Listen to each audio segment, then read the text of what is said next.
아는 척하지 마요. 사람들 앞에서는 조심 좀 해요. 재혼한 지 2달째 되던 날 남편이 집 앞 마트에서 제 앞을 막고 그렇게 말했습니다. 저한테 인사하던 이웃 앞에서요. 저는 계산대 위에 올려둔 반찬통을 다시 내려놓았습니다. 이상하죠? 이 사람은 원래 제가 혼자 살 때부터 그 마트에서 커피도 챙겨주고 이거 한번 드셔보세요 하던 사람이었거든요. 그런데 왜 재혼하자마자 제 얼굴을 남들 앞에서 먼저 깎았을까요? 더 무서운 건요. 그 말 한마디 이후로 집에 돌아와서도 제가 제 말을 고르게 됐다는 겁니다.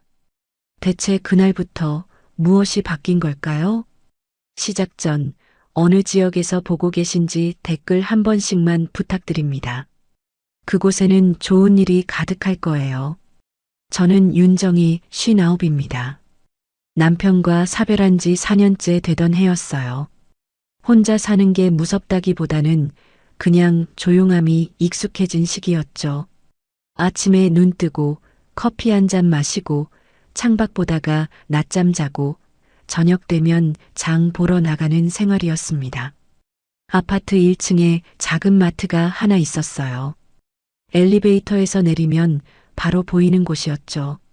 저는 거의 매일 저녁 6시쯤 그곳에 들렀습니다. 간편 요리 한두 개, 우유 한 팩, 가끔 과일 몇 개 담아서 계산대로 가는 거예요. 그 시간이면 늘 같은 사람이 앉아 있었어요. 나중에 알게 된 이름은 박상호였습니다. 63살이라고 들었죠. 처음엔 그냥 마트 주인으로만 알고 지냈어요. 어느 날 죽 한 봉지를 계산대에 올렸을 때였습니다. 오늘은 이거 사시네요 하면서 작은 종이컵에 담긴 커피를 내밀더라고요. 저는 손사래를 쳤지만 그냥 두고 가시면 된다는 거예요. 다음 날도 뭔가 하나씩 건넸어요. 시식용 과자, 새로 들어온 차, 작은 캔디였죠. 마트 사장님들이 다 아는 친절이라고 생각했습니다. 근데 집에 가서 비닐봉투를 열어보면 이상한 게 있었어요. 제가 산 것 말고 다른 물건이 하나씩 더 들어있는 거예요. 계산서에는 없는 것들이었죠. 처음엔 실수인 줄 알았습니다. 다음 날 돌려주려고 마트에 갔는데 먼저 웃으면서 그냥 드시라고 하더라고요. 덤이래요. 저는 머뭇거리다가 고개만 끄덕이고 나왔습니다. 뭐라고 더 말하기가 어색했거든요. 현관 도어락을 누를 때 삑 소리가 났어요. 그 소리를 듣는 순간 문득 이런 생각이 들었죠. 저 사람은 왜 하필 내가 오는 시간에만 늘 계산대에 앉아 있을까 하는 생각이요. 마트는 오전부터 밤까지 여는데 제가 가는 시간은 항상 6시에서 6시 반 사이였습니다. 그 시간에 박상호 씨는 항상 거기 계셨어요. 거실 소파에 앉아서 비닐봉투를 다시 꺼내봤죠. 오늘은 작은 양파 한 개가 더 들어 있었어요. 계산서에는 당연히 없었습니다. 식탁 위에 올려두고 한참 바라봤어요. 뭔가 불편한 기분이 들었지만 그게 뭔지는 말할 수 없었습니다. 그날 밤 잠들기 전에 창밖을 보니 마트 간판 불빛이 보였어요. 저는 이불을 목까지 끌어올리고 눈을 감았죠. 다음 날도 같은 시간에 나갔습니다. 계산대에 박상호 씨가 앉아 계셨어요. 어떤 날은 문을 열고 들어가기도 전에 고개를 들어 저를 먼저 봤죠. 점점 그 시선이 익숙해졌습니다. 아니, 익숙해진 게 아니라 기다리고 있었던 것 같아요. 제가요. 인정하고 싶지 않았지만 어느 날 마트 가는 길에 거울을 봤을 때 제 모습이 평소보다 조금 더 정돈돼 있더라고요. 그날 저녁 계산하면서 박상호 씨가 물었어요. 혼자 사시냐고요. 저는 잠깐 멈칫했지만 고개를 끄덕였습니다. 박상호 씨도 고개를 끄덕이더니 아무 말 없이 계산서를 건넸어요. 비닐봉투 안에는 작은 두부 한 모가 들어 있었죠. 집에 돌아와서 냉장고에 넣으면서 이상한 기분이 들었어요. 고맙다는 말도 거절도 못한 채 그냥 받아만 왔으니까요. 며칠이 지나고 일주일이 지나고 한 달이 지나도 저는 같은 시간에 마트에 갔습니다. 그 시간이 제 일상이 됐거든요. 정확히 말하면 박상호 씨를 보는 게 일상이 된 거였어요. 저는 그걸 인정하지 않으려고 했지만 마음 한편에서는 이미 알고 있었죠. 어느 날 저녁 마트 문을 열었는데 계산대에 젊은 아르바이트생이 앉아 있었어요. 저는 물건을 고르다 말고 계산대 쪽을 한 번 더 봤습니다. 그리고 그냥 나왔어요. 아무것도 사지 않고요. 집에 돌아와 냉장고를 열었을 때 안에 음식이 충분히 있다는 걸 알았습니다. 근데 저는 왜 마트에 간 걸까요? 저 사람은 왜 하필 내가 오는 시간에만 늘 있을까? 박상호 씨가 사라진 건 그 다음 주부터였어요. 처음 이틀은 그냥 쉬는 날이려니 했습니다. 일주일이 지나도 안 보이자 아르바이트생한테 슬쩍 물어봤어요. 사장님 언제 오시냐고요? 잘 모르겠대요. 개인 사정이 생겨서 한동안 안 나오신다고만 들었다고 했습니다. 고개를 끄덕이고 계산을 마쳤죠. 근데 이상하게 그날 산 물건을 들고 가는 길이 평소보다 훨씬 무겁게 느껴졌어요. 일주일, 이주일, 한 달이 지나도 박상호 씨는 나타나지 않았습니다. 저는 여전히 같은 시간에 마트에 갔지만 계산대를 볼 때마다 허전했어요. 왜 이러는 걸까요? 그냥 마트 사장님인데요. 물건을 고를 때도 자꾸 박상호 씨가 앉아있던 자리를 보게 됐습니다. 비닐봉투를 들고 나올 때 안에 덤이 없다는 게 이렇게 허전할 줄 몰랐어요. 어느 날 저녁 마트 앞을 지나가는데 벤치에 누군가 앉아 있었습니다. 무심코 고개를 돌렸다가 멈췄어요. 박상호 씨였죠. 근데 얼굴이 많이 달라 보였습니다. 예전보다 훨씬 수척하고 눈가에 그늘이 내려앉아 있었어요. 다가가야 할지 말아야 할지 잠깐 망설였죠. 근데 박상호 씨가 먼저 저를 봤고 저는 그냥 지나칠 수 없었습니다. 안녕하세요 라고 말하니까 고개를 들더라고요. 오랜만이라고 했어요. 옆에 앉아도 되냐고 물었고 조용히 고개를 끄덕였습니다. 잠깐 아무 말 없이 앉아 있다가 편의점에 가서 따뜻한 캔커피 2개를 사왔어요. 하나를 앞에 놓으면서 괜찮으시냐고 물었죠. 커피를 한 모금 마시고 나서 말했습니다. 이번에 사별했다고요. 저는 아무 말도 못했어요. 그냥 고개만 끄덕였습니다. 5년을 아팠는데 한 달 반 전에 갑자기 악화됐대요. 병원에서 집으로, 집에서 병원으로 오가다가 결국 보냈다고 했죠. 저는 박상호 씨 손을 보다가 시선을 돌렸어요. 제 남편이 떠났을 때가 떠올랐거든요. 물었습니다. 사모님도 혼자 사시죠? 라고요. 잠깐 망설이다가 대답했어요. 4년 됐다고요. 고개를 끄덕이더니 그래서 알아봤다고 했습니다. 같은 사람끼리는 뭔가 보인대요. 그 말이 무슨 뜻인지 정확히는 몰랐지만 거부감은 들지 않았어요. 오히려 조금 편안했죠. 그날 이후로 박상호 씨는 다시 마트에 나오기 시작했습니다. 근데 예전만큼 자주는 아니었어요. 이틀에 한 번 또는 사흘에 한 번 정도였죠. 저는 여전히 같은 시간에 마트에 갔고 박상호 씨가 계실 때와 안 계실 때가 확연히 달랐습니다. 계실 때는 왠지 마음이 조금 가벼웠고 안 계실 때는 빨리 계산하고 나오고 싶었어요. 어느 날 계산하는데 작은 봉투 하나를 제 비닐봉투 안에 넣어주더라고요. 뭐냐고 물었습니다. 상품권이라고 했어요. 마트에서 쓸 수 있는 거래요. 그냥 감사한 마음에 드리고 싶었대요. 손사래를 쳤습니다. 이건 받을 수 없다고요. 근데 조용히 말했어요. 그냥 받으세요 라고요. 말 걸어주셔서 고마웠다고요. 더 이상 거절할 수 없었습니다. 그냥 고맙다는 말만 하고 나왔어요. 집에 돌아와서 비닐봉투에서 상품권을 꺼냈습니다. 10,000원짜리 5장이었어요. 식탁 위에 올려두고 한참을 바라봤죠. 제 약통 옆에 두었다가 결국 서랍 안에 넣었습니다. 왜 그랬을까요? 쓰려고 받은 건지 아니면 그냥 간직하려고 받은 건지 저도 잘 모르겠어요. 그날 밤 잠들기 전에 서랍을 한 번 더 열어봤습니다. 상품권이 그대로 있었죠. 서랍을 닫고 불을 껐어요.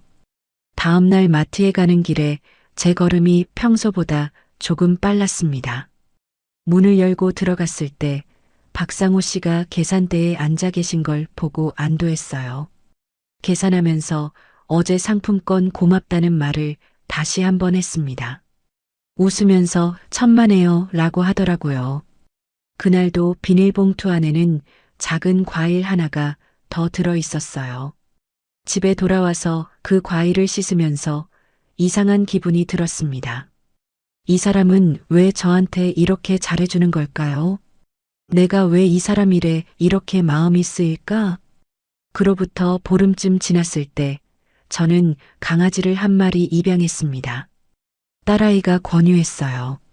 엄마 혼자 계시기 답답하실 것 같다고 작은 강아지 한 마리 키워보라고 하더라고요. 처음엔 귀찮을 것 같았죠. 먹이고 씻기고 산책시키는 게 부담스러웠습니다. 근데 막상 데려와 보니 집안 공기가 달라졌어요. 아침에 눈 뜨면 꼬리 흔들며 반기는 게 있다는 게 생각보다 큰 위로였습니다. 이름은 복실이라고 지었어요. 털이 복슬복슬한 작은 말티즈였죠. 입양센터 직원분이 말씀하셨습니다. 하루 2번은 꼭 산책시켜 달라고요. 저는 고개를 끄덕였지만 속으로는 걱정이 됐어요. 매일 밖에 나간다는 게 쉬운 일은 아니었거든요. 근데 복실이가 현관문 앞에서 앉아서 저를 보면 그냥 목줄을 챙기게 되더라고요. 산책은 주로 저녁 7시쯤 나갔습니다. 장 보고 돌아와서 저녁 먹고 설거지 마치면 딱 그 시간이었어요. 집에서 나와 엘리베이터를 타고 내려가면 아파트 뒤편에 작은 공원이 있었습니다. 그곳까지 걸어서 3분 정도 걸렸죠. 공원 안에는 나무 사이로 난 산책로가 있었어요. 한 바퀴 도는데 15분쯤 걸리는 길이었습니다. 복실이는 그 길을 좋아했어요. 냄새 맡으면서 천천히 걷는 걸 즐기더라고요. 저도 그 시간이 나쁘지 않았습니다. 집에만 있으면 생각이 많아지는데 밖에 나오면 머리가 좀 비워지는 느낌이었어요. 어느 날 저녁이었습니다. 산책로 입구 쪽에서 복실이가 갑자기 멈춰 섰어요. 저는 고개를 들었죠. 앞에서 누군가 강아지를 데리고 걸어오고 있었습니다. 박상호 씨였어요. 저는 잠깐 멈칫했습니다. 박상호 씨도 저를 보고 걸음을 멈췄죠. 서로 눈이 마주쳤어요. 저는 먼저 인사했습니다. 안녕하세요 라고요. 박상호 씨가 고개를 끄덕이며 인사를 받았어요. 손에는 하얀 강아지 목줄이 들려 있었습니다. 강아지 키우시네요 하고 말했더니 얼마 전부터 키운다고 했어요. 이름은 두부래요. 하얀 포메라니안이었죠. 복실이와 두부가 서로 냄새를 맡기 시작했습니다. 저희는 그 모습을 보면서 잠깐 서 있었어요. 박상호 씨가 물었습니다. 보통 몇 시쯤 산책 나오시냐고요. 저는 7시쯤이라고 했어요. 박상호 씨가 고개를 끄덕이더니 자기도 이 시간이 딱 좋다고 했습니다. 너무 일찍 나오면 해가 뜨겁고 너무 늦으면 무섭다고요. 저도 그렇다고 했어요. 그렇게 10분쯤 이야기를 나누고 헤어졌습니다. 안녕히 가세요 라고 인사하고 각자 반대 방향으로 걸었어요. 근데 이상했습니다. 그날 밤 집에 돌아와서도 자꾸 그 만남이 떠올랐거든요. 저는 소파에 앉아서 한참을 생각했어요. 왜 계속 생각이 날까 하는 생각이요. 그냥 마트 사장님인데요. 산책하다가 우연히 만난 건데요. 근데 자꾸 그 장면이 떠올랐습니다. 그 뒤로 일주일 동안 저는 매일 같은 시간에 산책을 나갔어요. 그리고 매일 박상호 씨와 마주쳤습니다. 어떤 날은 박상호 씨가 벤치에 앉아 계셨고, 어떤 날은 산책로 입구에 서 계셨어요. 10분 안에는 꼭 서로 만났습니다. 처음 이틀은 우연인가 했어요. 근데 사흘째부터는 약속처럼 느껴졌죠. 박상호 씨도 그걸 아는 것 같았습니다. 어느 날 같이 걸으면서 박상호 씨가 물었어요. 복실이는 사료 잘 먹냐고요. 저는 잘 먹는다고 했습니다. 박상호 씨가 말했어요. 두 분은 편식이 심해서 고민이라고 닭가슴살만 먹으려고 한다고요. 저는 복실이도 처음엔 그랬는데 조금씩 섞어주니까 나아졌다고 했어요. 박상호 씨가 고개를 끄덕이더니 물었습니다. 어느 병원 다니시냐고요? 저는 아파트 앞 동물병원 이름을 말했어요. 박상호 씨가 자기도 거기 다닌다고 했습니다. 원장님이 친절하시다고 설명도 잘해주신다고요. 저도 그렇다고 했죠.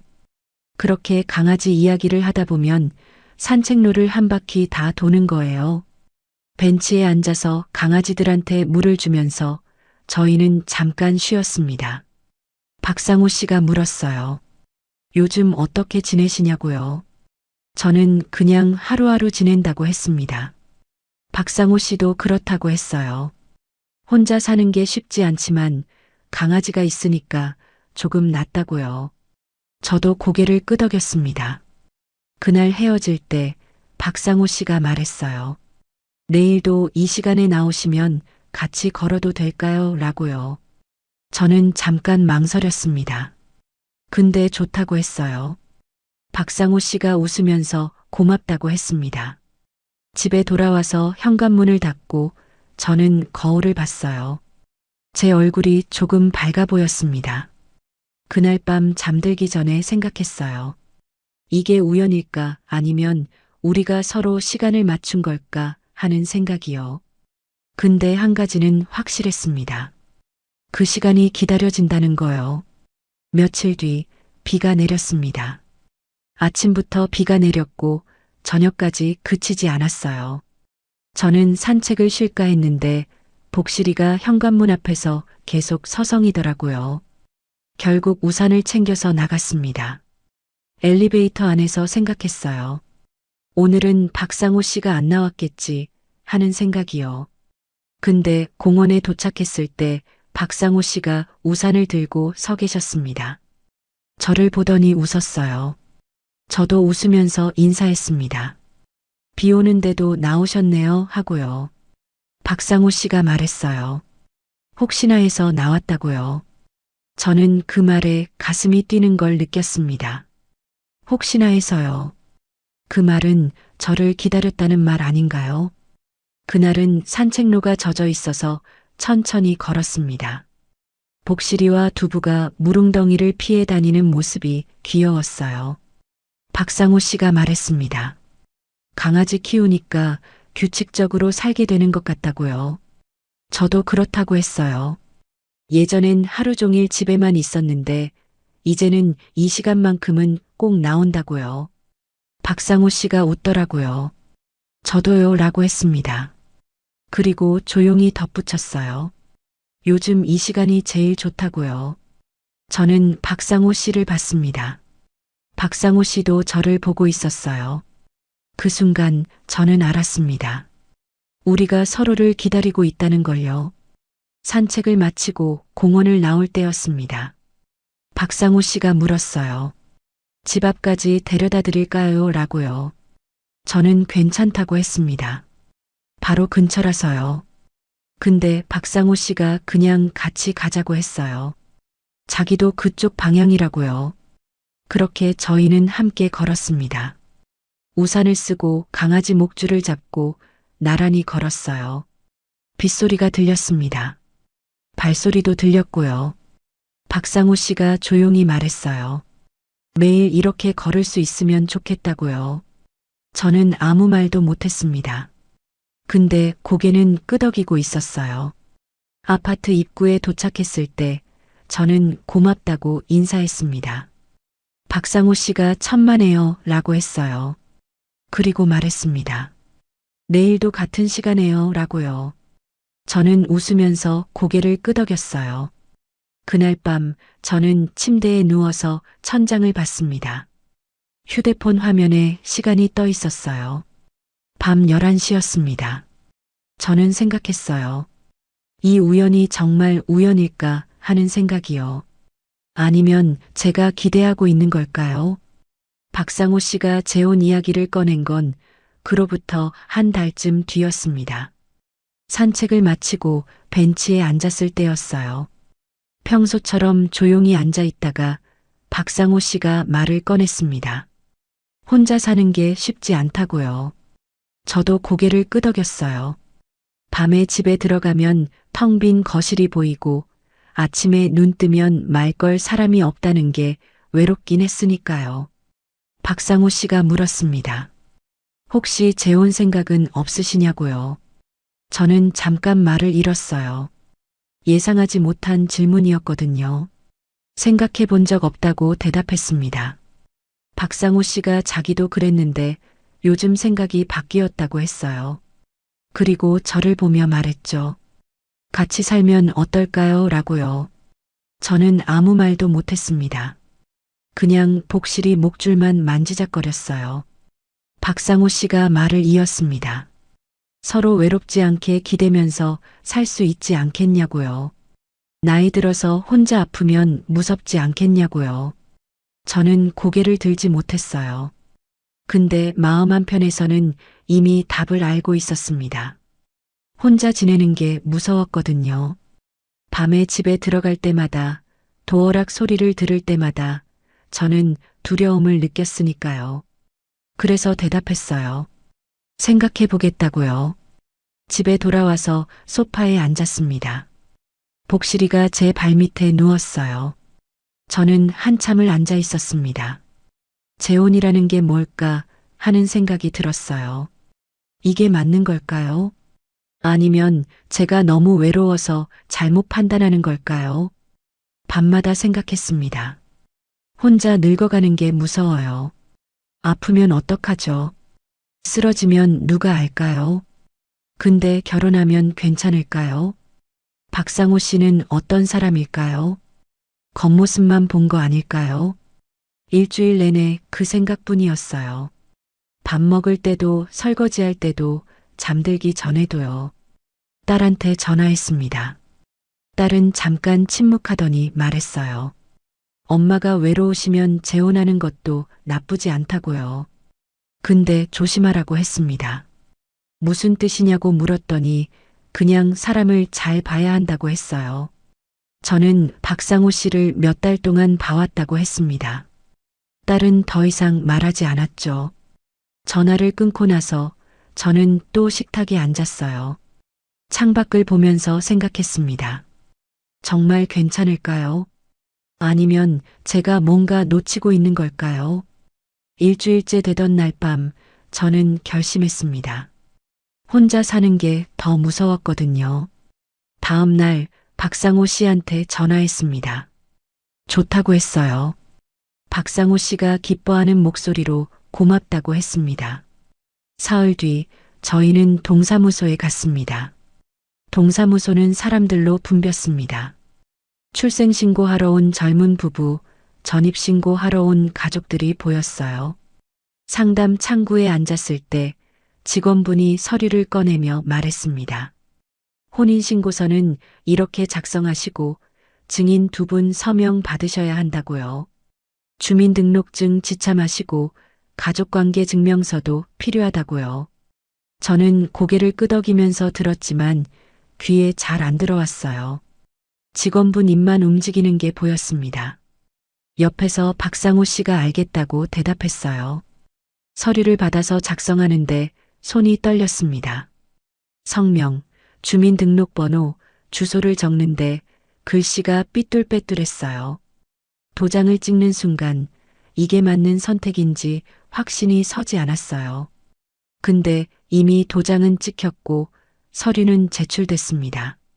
집에 돌아와서 서류 봉투를 식탁 서랍 안에 넣었어요. 왜 그랬는지 모르겠습니다. 그냥 자꾸 보고 싶지 않았어요.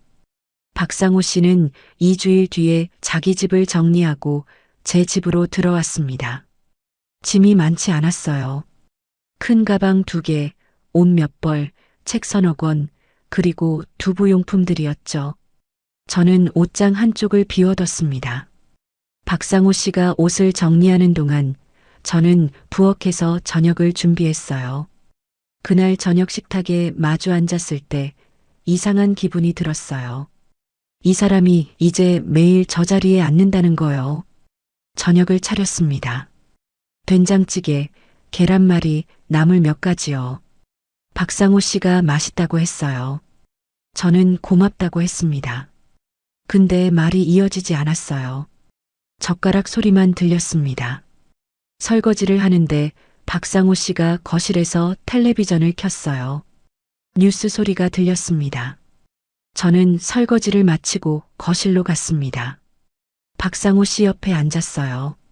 텔레비전을 보는데 내용이 하나도 안 들어왔습니다. 그날 밤 잠자리에 누웠을 때 옆에 누군가 있다는 게 낯설었어요.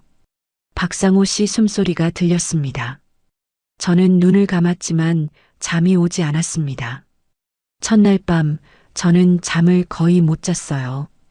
이틀째, 사흘째도 비슷했습니다. 나흘째 되던 날부터 뭔가 달라지기 시작했어요. 처음 느낀 건 말투였습니다. 박상호 씨가 저한테 반말을 쓰기 시작한 겁니다. 밥 먹었어? 라고 묻더라고요. 처음엔 그냥 편해진 거라고 생각했어요. 부부니까 반말해도 괜찮다고 생각했습니다. 근데 며칠 지나면서 말투가 점점 짧아지고 거칠어졌어요. 어느 날 저녁 장을 보고 늦게 들어왔습니다. 마트에 사람이 많아서 계산줄이 길었거든요. 박상호 씨가 물었어요. 왜 이렇게 늦어? 저는 마트에 사람이 많았다고 했습니다. 박상호 씨가 한숨을 쉬었어요. 미리 나가지 그랬어.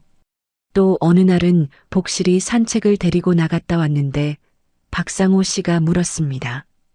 두부는 왜 안 데리고 갔어? 저는 두부가 자고 있어서 그랬다고 했어요. 박상호 씨가 말했습니다. 같이 데리고 나가야지.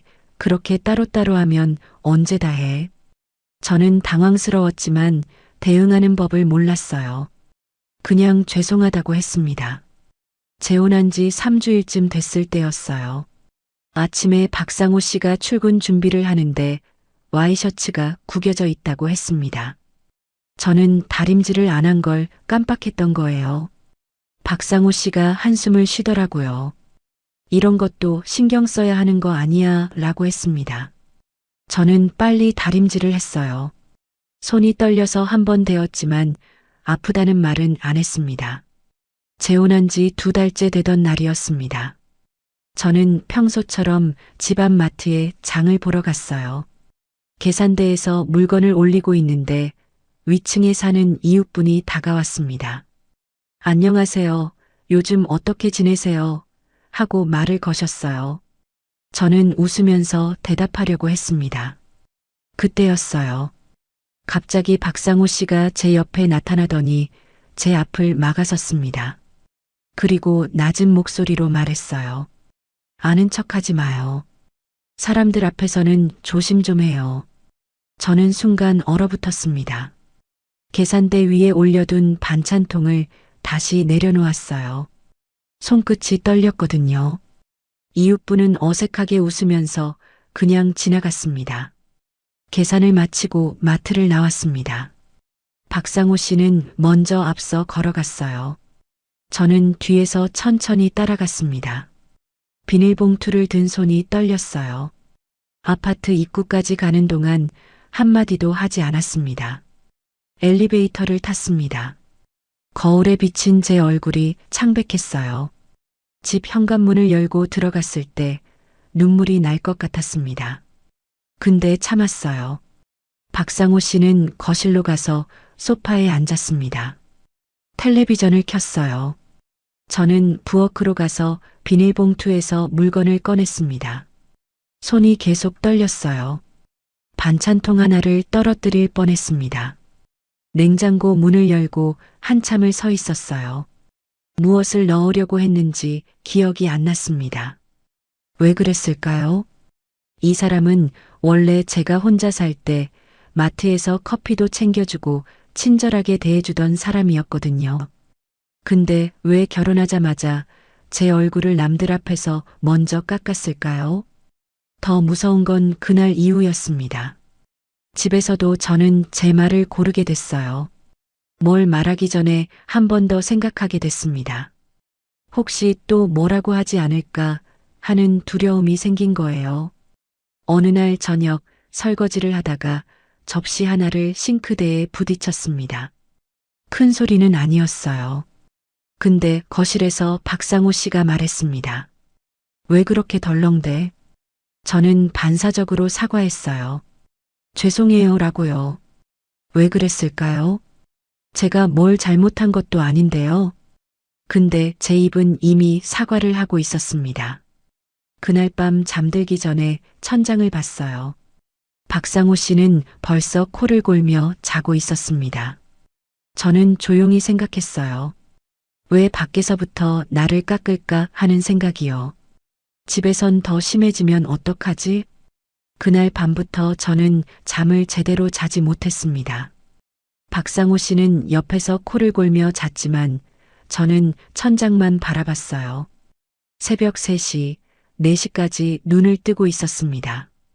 저는 점점 말이 없어졌어요. 아침에 밥상을 차려도 저녁에 설거지를 해도 그냥 조용히 했습니다. 박상호 씨는 그런 저를 보면서 아무 말도 하지 않았어요. 오히려 편해 보이더라고요. 며칠을 그렇게 보내다가 어느 날 새벽 저는 작은 가방을 꺼냈습니다. 옷장을 조용히 열고 속옷 몇 벌을 챙겼어요. 약통도 넣었습니다. 복실이 간식도 챙겼어요. 많이 넣지는 않았습니다. 그냥 하루 이틀 정도 필요한 것들만요. 도망이라는 말은 떠올리지 않았어요. 그냥 잠깐 쉬고 싶다고 스스로를 속였습니다. 박상호 씨가 잠든 걸 확인하고 저는 조용히 현관문을 열었어요. 복실이 목줄을 잡고 가방을 들고 천천히 나왔습니다. 새벽 5시였어요. 복도는 조용했습니다. 형광등 소리만 희미하게 들렸어요. 엘리베이터를 타고 내려가면서 거울에 비친 제 얼굴을 봤습니다. 눈이 푹 꺼져 있었어요. 손이 떨렸습니다. 가방 손잡이를 꽉 쥐었지만 떨림은 멈추지 않았어요. 1층에 도착했을 때 엘리베이터 문이 열렸습니다. 밖으로 나가는 순간 찬 공기가 얼굴을 때렸어요. 아파트 밖으로 나와서 버스 정류장까지 걸었습니다. 첫 차가 오기까지 30분을 기다렸어요. 버스에 올라타서 창밖을 봤습니다. 해가 뜨기 시작했어요. 딸이 사는 집까지는 1시간 정도 걸렸습니다. 딸네 집 앞에 도착했을 때 저는 잠깐 망설였어요. 이렇게 갑자기 와도 되는 걸까 하는 생각이 들었거든요. 근데 초인종을 눌렀습니다. 딸이 문을 열었어요. 저를 보더니 놀라는 표정을 지었습니다. 엄마, 왜 이렇게 일찍 하고 물었어요. 저는 아무 말도 못하고 그냥 서 있었습니다. 그러다 눈물이 났어요. 딸이 저를 안으로 끌어당겼습니다. 거실 소파에 앉히고 물 한 잔을 가져왔어요. 저는 물을 마시면서 눈물을 닦았습니다. 딸이 물었어요. 엄마, 그 사람 말투 어땠어? 라고요. 저는 입을 열려고 했지만 말이 안 나왔습니다. 뭐라고 설명해야 할까요? 딸이 다시 물었어요. 함부로 말했어. 라고요. 저는 고개를 끄덕였습니다. 딸이 한숨을 쉬더니 말했어요. 엄마, 재혼하기 전에 제가 뭐라고 했어요. 사람을 잘 보라고 했잖아요. 저는 대답 대신 컵을 내려놓았습니다. 손이 떨려서 탁자에 부딪히는 소리가 났어요. 딸이 제 손을 잡았습니다. 괜찮아요. 엄마라고 했어요. 여기 계세요. 저는 고개를 끄덕였습니다. 첫 이틀은 거의 자리에서 일어나지 않았습니다. 복실이만 안고 누워 있었어요. 딸이 밥을 가져다 줬지만 몇 숟가락 떠먹고 그만뒀습니다. 사흘째부터 조금씩 일어나기 시작했어요. 복실이 산책을 시켜야 했거든요. 근데 아파트 밖으로는 못 나갔습니다. 딸네 집 복도를 왔다 갔다 하는 게 전부였어요. 그렇게 일주일을 보냈습니다. 박상호 씨한테서 전화가 몇 번 왔지만 받지 않았어요. 문자도 왔습니다. 어디 갔어? 연락해. 저는 답장하지 않았습니다. 밖에 나가고 싶지 않았어요. 그냥 작은 방에서 복실이만 안고 있었습니다. 창밖을 보면서 생각했어요. 제가 뭘 잘못한 걸까 하는 생각이요. 그러던 어느 날 오후 박상호 씨한테서 또 전화가 왔습니다. 저는 이번에는 받았어요. 박상호 씨가 물었습니다. 왜 갑자기 나갔냐고요? 저는 잠깐 쉬고 싶어서 그랬다고 했습니다. 박상호 씨가 말했어요. 사람들이 물어본다고 어떻게 대답해야 하냐고요. 저는 아무 말도 못했어요. 박상호 씨가 한숨을 쉬더니 전화를 끊었습니다. 그날 저녁 저는 창밖을 보면서 생각했어요. 사람들이 물어본다고요. 무엇을요? 며칠 뒤 딸이 퇴근하고 돌아와서 말했습니다. 엄마, 동네에서 소문이 돈대요 라고요. 무슨 소문이냐고 물었습니다. 딸이 말했어요. 박상호 씨가 주변에 이야기하고 다닌대요. 마트에서도 공원에서도요. 딸이 친구한테 들었다고 했습니다. 박상호 씨가 마트 계산대에서 사람들한테 말했대요. 아내가 요즘 예민해서 집을 나갔다고요. 나이 들어서 그런가 봐 라고 했대요. 공원에서는 산책 나온 사람들한테도 말했대요. 재혼했는데 적응을 못한다고요. 혼자 살다가 같이 사는 게 힘든가 봐 라고 했대요. 딸이 말했어요. 사람들이 엄마를 이상하게 본대요. 불쌍하다는 식으로 본대요. 저는 말문이 막혔습니다. 딸이 이어서 말했어요.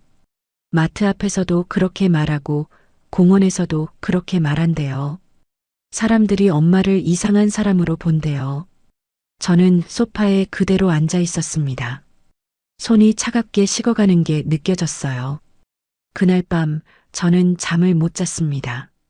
사람들 시선이 자꾸 떠올랐거든요. 제가 이상한 사람이 된 것 같은 기분이 들었어요. 마트에 가면 사람들이 저를 어떻게 볼까요? 공원에 가면 수군거릴까요? 저는 이불을 뒤집어 쓰고 울었습니다. 소리 내지 않으려고 입을 막았어요. 며칠을 더 그렇게 보냈습니다. 어느 날 아침 딸이 출근하기 전에 물었어요. 엄마, 어떻게 할 거예요? 라고요. 저는 모르겠다고 했습니다. 정말 몰랐어요. 딸이 말했어요. 돌아가실 거예요? 아니면 정리하실 거예요? 라고요. 저는 대답하지 못했습니다. 딸이 나가고 혼자 남았을 때 저는 식탁에 앉았어요. 복실이가 제 발밑에 누웠습니다. 저는 복실이를 쓰다듬으면서 생각했어요. 돌아가면 어떻게 될까요? 박상호 씨는 저를 어떻게 대할까요? 처음엔 미안하다고 하겠죠. 사람들 앞에서는 다정한 남편처럼 굴 거예요. 근데 집에 들어가면요. 문 닫는 순간 달라질 거예요. 왜 나갔냐고 따질 거예요. 사람들 앞에서 창피하게 했다고 할 거예요. 그리고 점점 더 심해질 거예요. 제 말을 더 무시할 거예요. 밖에서도 저를 더 깎을 거예요. 저는 더 작아질 것 같았습니다. 더 말을 못하게 될 것 같았어요. 사람들 앞에서 아는 척하지 마요 했던 그 말이 계속 떠올랐습니다. 집에서 왜 그렇게 덜렁대했던 그 목소리도 들렸어요. 돌아가면 그게 더 심해질 거예요. 근데 여기서 끊으면요. 사람들이 저를 어떻게 볼까요? 박상호 씨가 퍼뜨린 소문대로 저는 예민한 사람이 되는 걸까요? 적응 못하는 사람이 되는 걸까요? 저는 복실이를 안아 올렸습니다. 복실이가 제 얼굴을 핥았어요. 눈물이 났습니다. 내가 돌아가면 더 작아질까 아니면 여기서 끊어야 할까? 이틀이 지났습니다. 저는 여전히 딸네 집 작은 방에 있었어요. 밤마다 생각했습니다. 돌아가면 어떻게 될까? 안 돌아가면 어떻게 될까? 아침에 눈을 뜨면 천장만 보고 있었어요. 복실이가 제 얼굴을 핥았지만 일어나고 싶지 않았습니다. 사흘째 되던 날 아침 창밖을 보고 있는데 햇살이 들어왔어요. 저는 그 햇살을 보면서 생각했습니다. 이대로 숨어 있을 수는 없다고요. 제 인생인데 제가 결정해야 한다고요.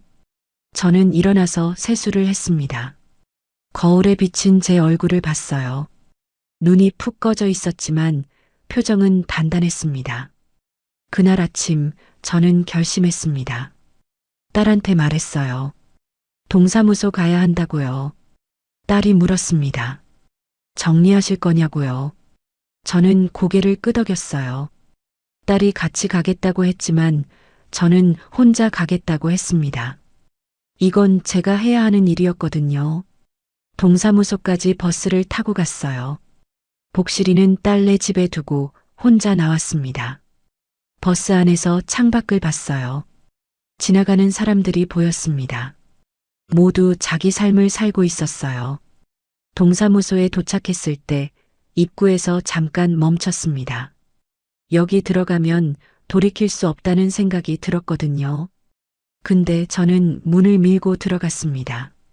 상담 창구에 앉았을 때 젊은 직원분이 무슨 일로 오셨냐고 물었습니다. 저는 조용히 말했어요. 이혼 상담 받으러 왔다고요. 직원분이 잠깐 저를 보더니 고개를 끄덕였습니다. 협의 이혼이냐고 물었어요. 저는 그렇다고 했습니다. 직원분이 서류를 꺼내면서 설명해 주셨습니다. 협의 이혼은 양쪽이 합의하면 가능하다고요. 서류 제출하고 한 달 뒤에 확정된다고요. 재산 분할이나 위자료는 따로 협의해야 한다고요. 저는 고개를 끄덕이면서 들었어요. 서류를 받아서 가방에 넣었습니다. 손이 떨리지 않았어요. 집으로 돌아가는 버스 안에서 저는 창밖을 봤습니다. 해가 중천에 떠 있었어요. 딸네 집에 도착해서 식탁에 서류를 펼쳤습니다. 하나씩 읽어 내려갔어요. 며칠 동안 서류를 차근차근 정리했습니다. 필요한 부분에 표시하고 준비할 것들을 적었어요. 나흘째 되던 날 박상호 씨한테서 전화가 왔습니다. 저는 받았습니다. 박상호 씨가 물었어요. 언제 집에 올 거냐고요. 저는 조용히 말했습니다. 안 돌아간다고요. 박상호 씨가 잠깐 침묵하더니 물었어요. 무슨 소리냐고요. 저는 이혼하고 싶다고 했습니다. 박상호 씨 목소리가 높아졌어요. 내가 뭘 그렇게 잘못했냐고요. 집도 주고 밥도 같이 먹고 뭐가 불만이냐고요.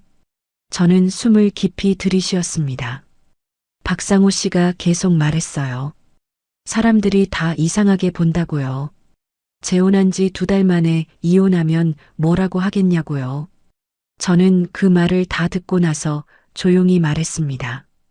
저는 존중받으려고 결혼한 거예요. 박상호 씨가 잠깐 침묵했어요. 저는 말을 이었습니다. 마트 앞에서 제 얼굴을 깎고 집에서 제 말을 무시하고 그게 존중인가요? 사람들한테 제가 예민하다고 소문내는 게 존중인가요? 박상호 씨가 아무 말도 하지 않았습니다. 저는 마지막으로 말했어요. 서류에 서명해 주세요 라고요. 그리고 전화를 끊었습니다. 손이 떨렸지만 후회는 없었어요. 그날 밤 저는 서류를 다시 확인했습니다. 빠진 게 없는지 잘못 쓴 건 없는지요. 며칠이 지났습니다. 일주일쯤 됐을 때 저는 다시 동사무소에 갔어요. 서류를 제출했습니다. 직원분이 말했어요. 상대방 동의가 필요하다고요. 저는 알겠다고 했습니다. 박상호 씨한테 문자를 보냈어요. 서류에 서명해 달라고요. 이틀 뒤 박상호 씨한테서 답장이 왔습니다. 알겠다고, 서명하겠다고요. 그리고 한 줄이 더 있었어요. 미안해요. 저는 그 문자를 보고 한참을 앉아 있었습니다. 근데 마음이 흔들리지는 않았어요. 며칠이 지났습니다. 일주일쯤 지났을 때 서류가 접수됐다는 연락이 왔어요. 저는 딸한테 말했습니다. 이제 집을 구해야 한다고요. 딸이 물었어요. 어디로 가실 거냐고요. 저는 예전에 살던 아파트 근처로 가고 싶다고 했습니다. 익숙한 곳이 좋을 것 같았거든요. 딸이 같이 알아봐 주겠다고 했어요. 이틀 동안 부동산을 몇 군데 다녔습니다. 어떤 곳은 너무 비쌌고 어떤 곳은 햇살이 안 들어왔어요. 세 번째 본 집이 괜찮았습니다. 작은 원룸이었지만 창이 크고 햇살이 잘 들었어요. 복실이 산책시킬 공원도 가까웠습니다. 저는 이 집으로 하겠다고 했어요. 부동산 사장님이 계약서를 꺼냈습니다. 저는 서명하면서 생각했어요. 이제 제 공간이 생긴다고요. 짐을 옮기는 날 딸이 도와주러 왔어요. 짐이 많지 않았습니다. 옷 몇 벌, 복실이 용품들, 그리고 제 약통이었어요. 새 집 현관문을 열고 들어갔을 때 저는 한참을 서 있었습니다. 작은 공간이었지만 제 공간이었어요. 짐을 다 들여놓고 딸이 돌아간 뒤였습니다. 저는 혼자 빈 방 한가운데 서 있었어요. 복실이가 방 안을 이리저리 돌아다녔습니다. 새집 냄새를 맡고 있었어요. 저는 창문을 열었습니다. 저녁 바람이 들어왔어요. 부엌으로 가서 물을 끓였습니다. 컵라면 하나를 꺼내서 뜨거운 물을 부었어요. 식탁에 앉아서 라면을 먹었습니다. 혼자 먹는 라면이었지만 편안했어요. 설거지를 하고 샤워를 하고 이불을 깔았습니다. 침대에 누워서 천장을 봤어요. 복실이가 제 옆에 누웠습니다. 조용했어요. 근데 무섭지 않았습니다. 이 조용함은 제가 선택한 거였거든요. 저녁 때 저는 복실이 목줄을 챙겼습니다. 산책을 나가야 할 시간이었거든요. 엘리베이터를 타고 내려가서 밖으로 나왔어요. 저녁 공기가 상쾌했습니다. 공원까지 걸어갔습니다. 복실이가 앞서 걸으며 꼬리를 흔들었어요. 산책로 입구에 도착했을 때 저는 잠깐 멈췄습니다. 예전에 박상호 씨와 걷던 그 길이었거든요. 처음 만났을 때가 떠올랐어요. 복실이와 두부가 서로 냄새 맡던 모습이요. 비 오는 날 우산 쓰고 같이 걸었던 것도요. 근데 이상했습니다. 슬프지 않았어요. 저는 천천히 걸었습니다. 혼자였지만 외롭지 않았어요. 오히려 발걸음이 가벼웠습니다. 제 속도로 걸을 수 있었거든요. 복실이가 걸음을 멈추면 저도 멈췄고 복실이가 냄새 맡으면 저도 기다렸어요. 누가 뭐라고 하는 사람이 없었습니다. 산책로를 한 바퀴 돌고 벤치에 앉았어요. 복실이한테 물을 주면서 저는 하늘을 봤습니다. 해가 지고 있었어요. 집으로 돌아가는 길에 저는 걸음을 멈추지 않았습니다. 현관문 앞에서 도어락을 눌렀어요. 삑 소리가 났습니다. 그 소리가 이제는 무섭지 않았어요. 거실에 들어가서 불을 켰습니다. 작은 공간이었지만 제 공간이었어요. 소파에 앉아서 창밖을 봤습니다. 복실이가 제 발밑에 누웠어요. 저는 복실이 머리를 쓰다듬으면서 생각했습니다. 혼자가 무서운 게 아니라 제 이름이 사라지는 게 더 무서웠다는 걸요. 그걸 이제야 알았습니다. 누군가와 함께 있어도 제가 없어지면 그건 혼자보다 더 외로운 거예요. 저는 이제 제 이름으로 살고 싶었습니다. 윤정희로요. 누구의 아내도 아닌 그냥 윤정희로요. 다음 날 아침 저는 평소처럼 일어났어요. 커피를 한 잔 내리고 창밖을 봤습니다. 해가 떠오르고 있었어요. 복실이가 꼬리를 흔들며 저를 봤습니다. 저는 웃으면서 복실이한테 밥을 줬어요. 그리고 식탁에 앉아서 커피를 마셨습니다. 조용했어요. 근데 외롭지 않았습니다. 며칠이 지나고 일주일이 지났습니다.